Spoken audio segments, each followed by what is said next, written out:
Faut-il investir dans le fonds Europe d'indépendance AM? C'est ce qu'on va regarder ensemble dans cette vidéo. Pensez à vous abonner à la chaîne, activer la cloche si ce n'est pas déjà fait.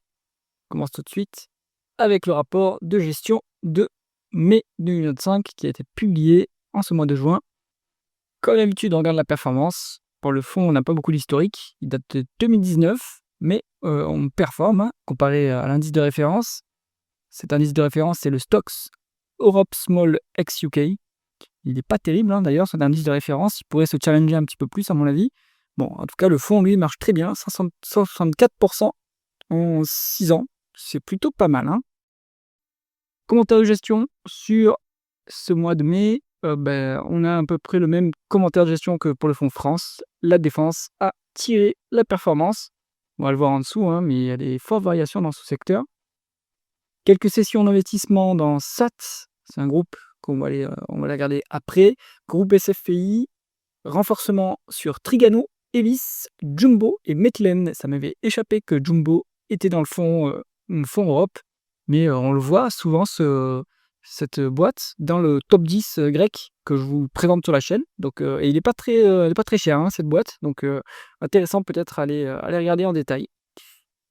Alors, au niveau des métriques du portefeuille, on est sur une médiane de 10,8 en PE. C'est un peu au-dessus dans la limite. Il me semble qu'eux, ils cherchent plutôt des boîtes en dessous de 10 en termes de price earning.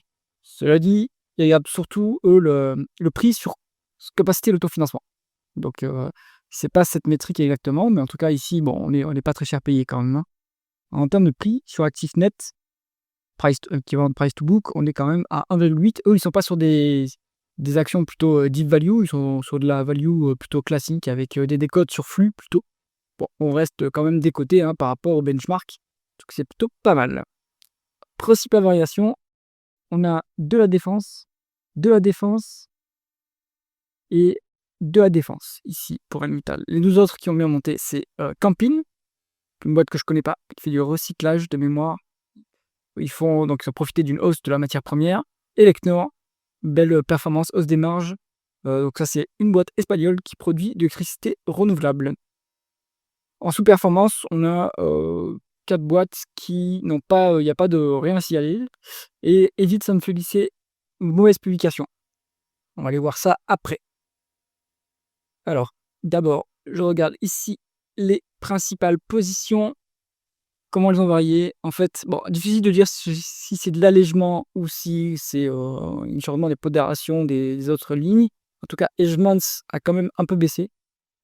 Sur Dassault Aviation, je pense qu'ils se sont allégés quand même, vu que les multiples sont très élevés. Sur CAF, ça n'a pas bougé. Sur Théon International, je pense que ça n'a pas bougé. La variation, c'est uniquement l'appréciation du cours. Sur Meire, techniquement, à mon avis, ils n'ont pas bougé. Sur WeBuild, en revanche, alors peut-être que ça a performé. C'est pas dans les top performances, mais ça a dû monter. Je pense pas qu'ils se soient trop renforcés. Sur Metlen, ils se sont renforcés, clairement. Sur Indra Systemas, pareil, c'est appréciation du cours, mais je crois qu'ils n'ont pas encore commencé à alléger. Indra Systemas, c'est une des moins chères de la défense, donc ça commence à être cher, mais ça se passe pas mal. Et par contre, il y a Technip Energies qui a disparu du top 10. À savoir pourquoi, parce que j'ai l'impression que ça n'a pas sous-performé, donc peut-être qu'ils se sont allégés, qu'ils n'ont pas signalé dans le commentaire. Bon.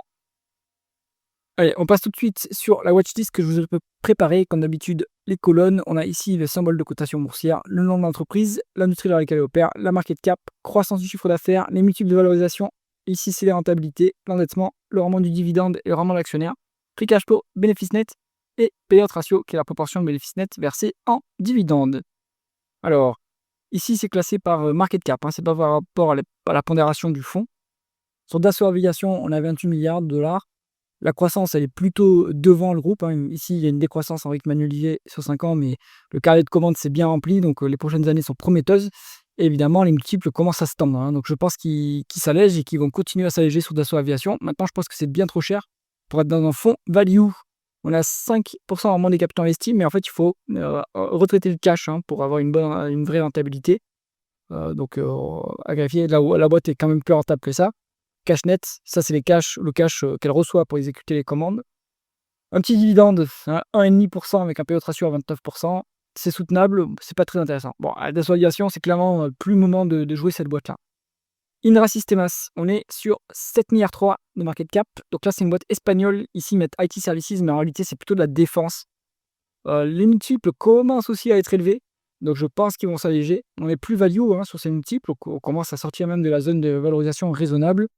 Bonne rentabilité à signaler sur le dossier quand même, à 17,2%. On est cash net sur cette boîte.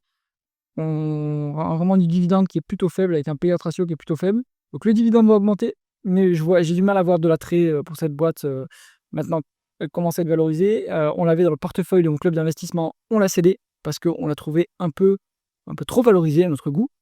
Donc je pense que là, le timing est plus opportun pour cette entreprise. Avant de continuer, si jamais vous cherchez des supports d'investissement performants et passifs, cliquez sur le lien en haut à droite de l'écran. On continue avec Metlen. Donc là, c'est un conglomérat industriel. Ils sont plutôt dans les métaux, en fait, principalement. Donc, elle est aussi dans le fonds France.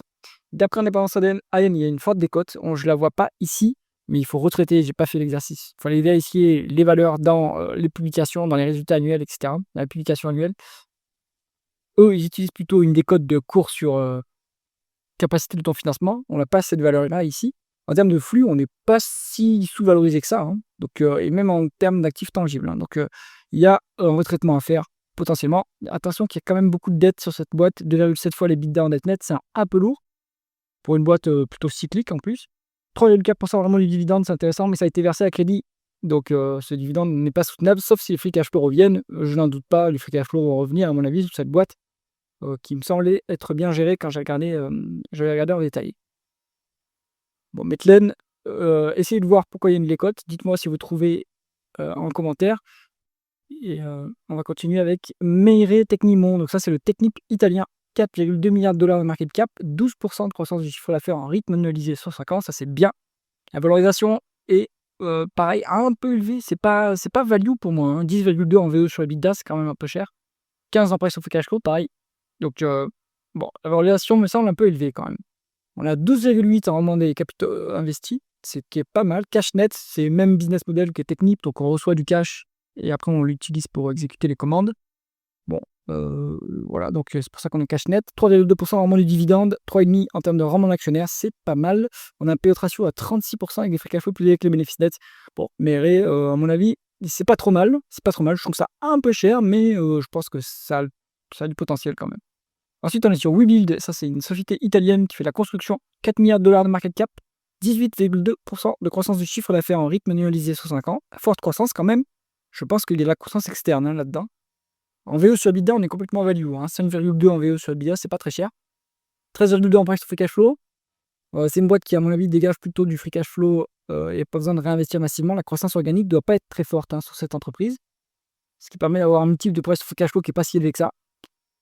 Rentabilité négative, donc ça, il faut voir ce qui se cache derrière ceci, parce que le rendement des fonds propres est positif, donc peut-être qu'il y a du résultat financier qui vient à nous donner un bénéfice net qui est positif sur la boîte. Donc ça, il fallait voir ce qui se passe dans le compte de résultat. Cash net sur le dossier, si on en croit Coifin, 2,3% de rendement du dividende, c'est intéressant, mais pas si élevé que ça. Toutefois, le payout ratio est un peu faible, mais en plus, les cash flows sont plus élevés que les bénéfices nets. Il pourrait augmenter ce dividende sans trop de problème, je pense. Plutôt à creuser pourquoi est-ce qu'on a une rentabilité opérationnelle négative. En dehors de ça, je pense qu'il n'y a pas trop de problème sur ce dossier.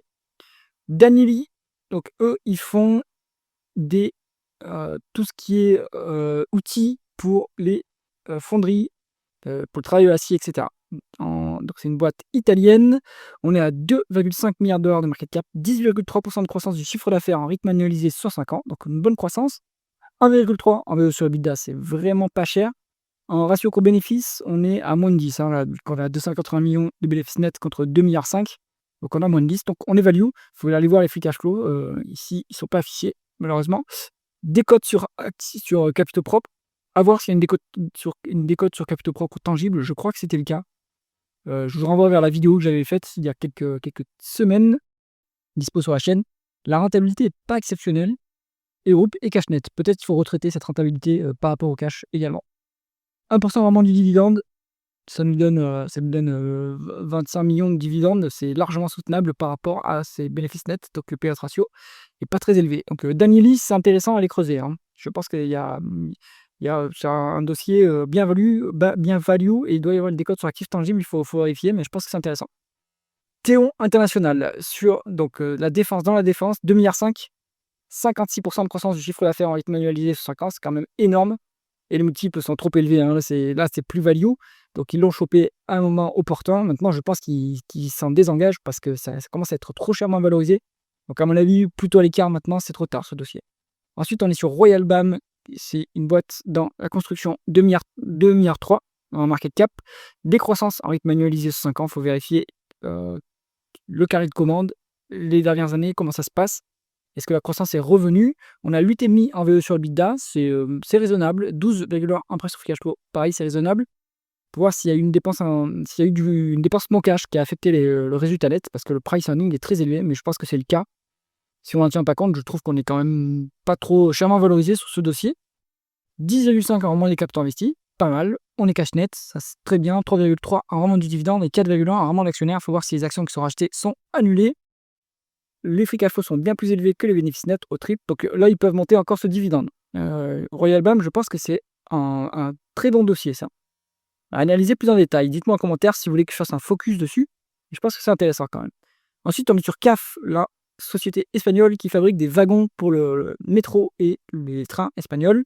Le Alstom espagnol, on va dire. 1,9 milliard de dollars de market cap. 10% de croissance du chiffre d'affaires en rythme annualisé sur 5 ans. Forte croissance quand même, hein. Je pense qu'il y a la croissance externe sur ce dossier. 6,9 en VO sur EBITDA, c'est pas très cher payé. 15 en ratio court-bénéfice. On n'a pas les free cash flow, malheureusement. C'est pas si chèrement valorisé que ça, j'ai l'impression. 12,8% de rendement des capitaux investis, pas mal. Bonne rentabilité. 1,1 fois l'EBITDA en dette nette. Donc pas trop de dette au bilan. On a 2,8% de rendement du dividende. On n'a pas le rendement de l'actionnaire.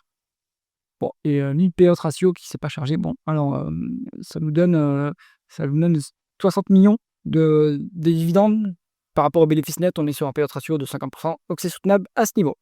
CAF aussi, c'est pas mal, hein, j'ai l'impression quand même, on n'est pas trop valorisé. Donc intéressant à les creuser.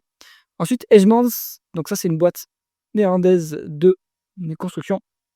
1,8 milliard de dollars de market cap, 10% de croissance du chiffre d'affaires en rythme annualisé sur 5 ans. Pareil, peut-être qu'il y a, il y a la croissance externe, hein, je pense, sur ce dossier. 9,4 en VE sur EBITDA, 18,8 en price earning et 7,8 en price to cash flow. Globalement, on est raisonnablement valorisé quand même sur ce dossier. Donc, c'est pas trop cher. 13,9 en rendement des capitaux investis, pas mal. 0,1 fois les l'EBITDA en dette nette. Le bilan est presque clean. 2,9 en rendement du dividende. Et attention qu'il y a potentiellement de la dilution. Là, on a des actions qui ont été remises en circulation. D'où elles viennent? Est-ce qu'elles ont sorti d'autocontrôle ou est-ce qu'elles ont été nouvellement créées? Dans ce dernier cas, ça vous dilue évidemment si vous êtes actionnaire.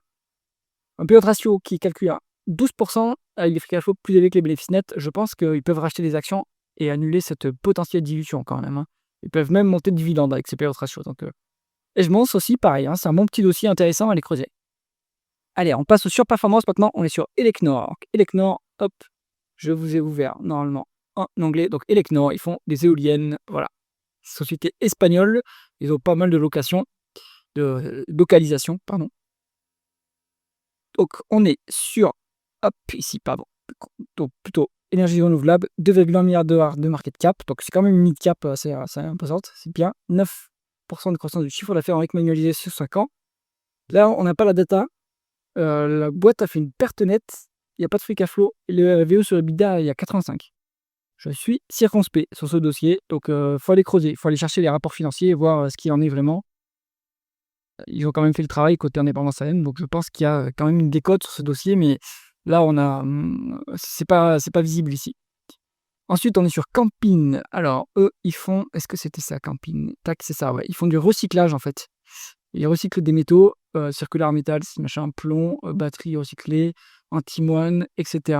Bon, voilà, c'est plutôt de la chimie. On est ici, tac, 366 millions de dollars de market cap, donc c'est une small cap. 14% de croissance du chiffre d'affaires en rythme annualisé sur 5 ans. Bonne croissance quand même. Et si ça se trouve, c'est que de la croissance organique, hein, vu la taille de la boîte. Donc pas mal. 10 en VE sur EBITDA, 15 à 16 en PE et 20 en price of cash flow. C'est un peu cher. C'est raisonnablement valorisé, mais c'est pas value, hein, pour moi. Donc il faudrait y regarder à 2 fois quand même. 19% de rendement des capitaux investis. Par contre, la rentabilité est très très bonne, hein, ici. 0,5 fois les l'EBITDA en dette nette. Donc pas de souci avec ces bilans. 2,1% de rendement de dividende. 1,3 en rendement de l'actionnaire, il y a potentiellement un peu de dilution. Payout ratio à 20%. Mais les free cash flow moins élevé que les bénéfices nets. Bon, on a quand même les moyens pour verser ce dividende et faire des rachats d'actions. Donc là, pas de souci à ce niveau. Un dossier à aller creuser plus en détail, mais la valorisation me semble pas si cadeau que ça, hein, c'est peut-être un peu cher. Section sous-performance maintenant. Alors, SATS, ASA, eux, ils font. Là, je suis sur Scanfil, SFPI, TAC, SATS, c'est de la salle de sport. Voilà, et c'est une boîte qui est norvégienne, c'est ça. Hop. On est ici, hop, 714 millions de dollars de market cap, c'est quand même, ça commence à être une mid-cap quand même. 5% de croissance du chiffre d'affaires en rythme annualisé sur 5 ans, donc ça, je pense que c'est la croissance organique surtout. 8,1 en VO sur EBITDA, 22 en PE et 4,5 en price to free cash flow. C'est une boîte qui dégage des free cash flow assez massifs.